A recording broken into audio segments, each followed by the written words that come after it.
नमस्कार दोस्तों। आज हमारी सेना का शौर्य पाकिस्तान ने देखा।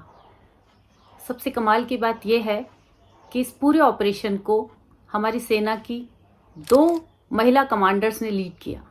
ये दिल मांगे मोर लग रहा है, कुछ और भी होता तो अच्छा लगता। पाकिस्तान शायद खुश होगा, उसको लगा होगा चलो कम में बात बन गई।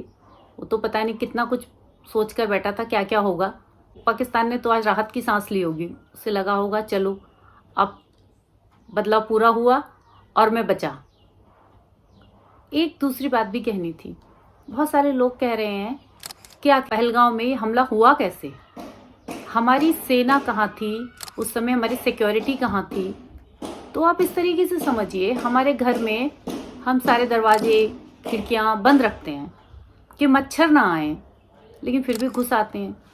हाथ में मच्छर मारने के लिए रैकेट लेके घूमते हैं, बहुत से मच्छरों को मार देते हैं, बहुतों को भगा देते हैं। घर का हर मेंबर कोशिश करता है, लेकिन फिर भी घर में छुपने की बहुत सारी जगह होती हैं। ऐसे ही कश्मीर में बहुत सारी उनके पास छुपने की जगह होती हैं, वो यहाँ वहाँ छुप जाते हैं।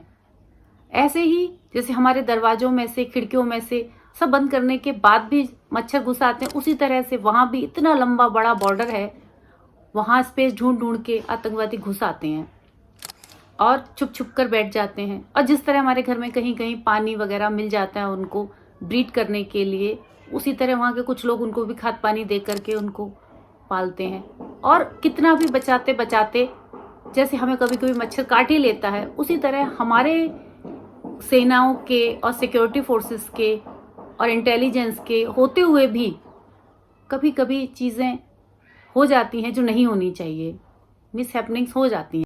ऐसा नहीं है कि ये एक बार पहलगांव में हमला करने के लिए आतंकवादियों को भेजा और हो गया। ये तो लगातार चलता रहता, लगातार पाकिस्तान की तरफ से हमारे यहाँ पर आतंकवादियों को भेजे जाने की कोशिशें होती रहती है। उनमें से कुछ एंटर करने में सफल भी हो जाते हैं, कुछ पनाह भी पा लेते हैं और बहुत सारे उनके ऑपरेशंस विफल हो जाते हैं।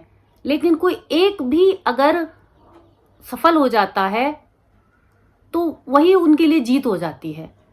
तो हमको ये समझना पड़ेगा कि हम जिस तरह मच्छरों को हर तरीके से कंट्रोल करके, रोक करके, या कैसे भी एक ना एक मच्छर को तो हम अपने आप को काटने से नहीं रोक पाते हैं, वैसे ही इन लोगों के साथ भी है, इन आतंकवादियों के साथ भी सेम प्रोसेस रहता है कि कितना भी इनको कंट्रोल करें, एक ना एक इंसिडेंस हो ही जाता है।